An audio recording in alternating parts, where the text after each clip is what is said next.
Hello Quinn, we've got the transmission out of your red Dodge pickup.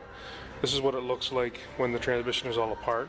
I'll go over some things that we found on the inside with you, and Eric or Amanda will contact you with the cost estimates.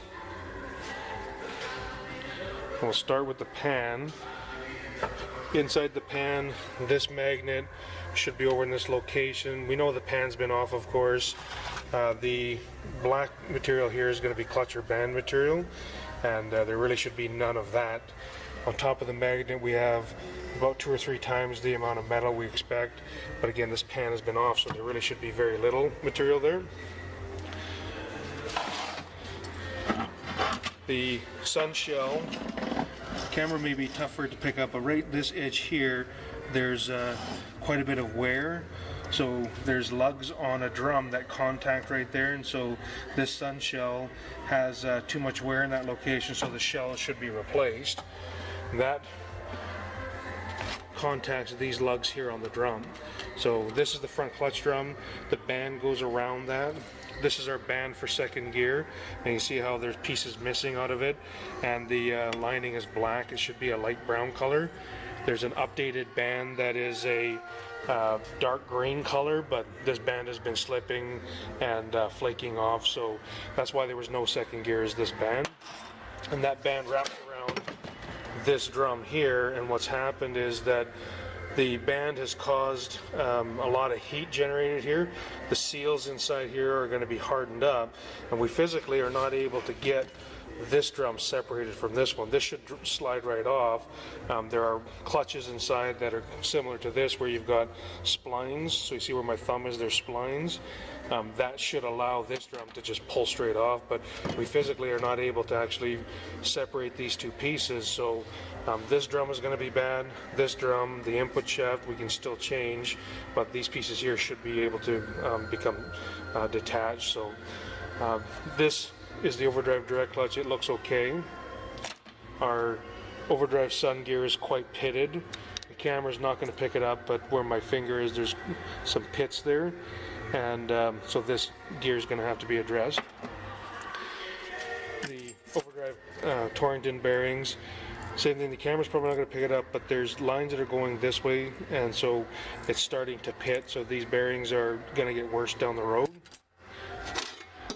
The low reverse band, if you look at the color here, you can see it's pretty much a light brown color, but you see a black stripe there. That's going to be from slippage, so this band has had a little bit of slip.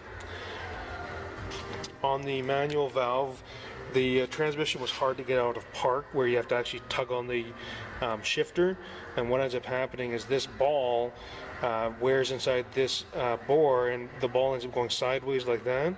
And so if we move this, you can see the movement on the ball. That should actually be fairly tight, and that's going to be directly related to our manual valve positioning. It's hard to get out of park because the parking detent, so you see this little notch like that, the park detent is a lot deeper.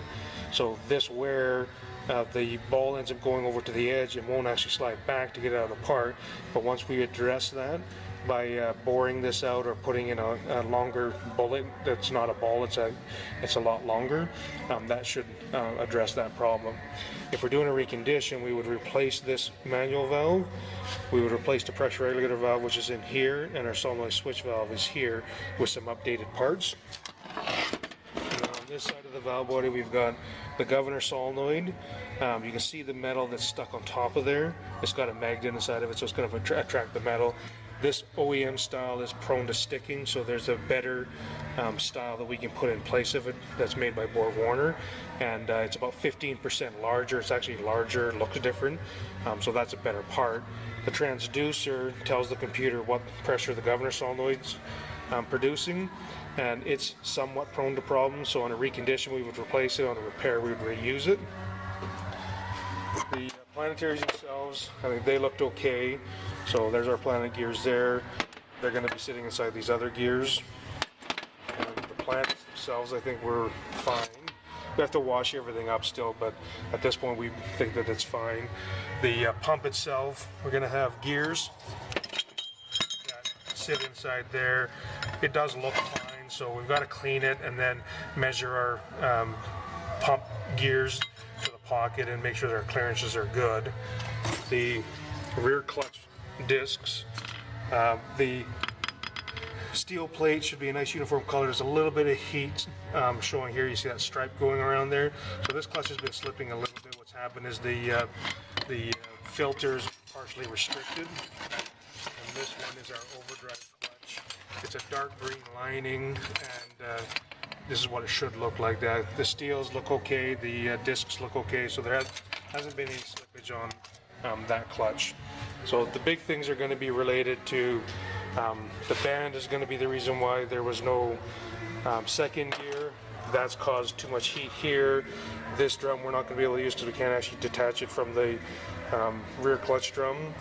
And so these are going to have to be replaced. The band, of course, the sun shell, and then some valve body stuff, depending on what you select as far as what are we looking at from the transmission. So as I said, Eric or Amanda will contact with the cost estimates, but that's basically what we found inside. Thanks.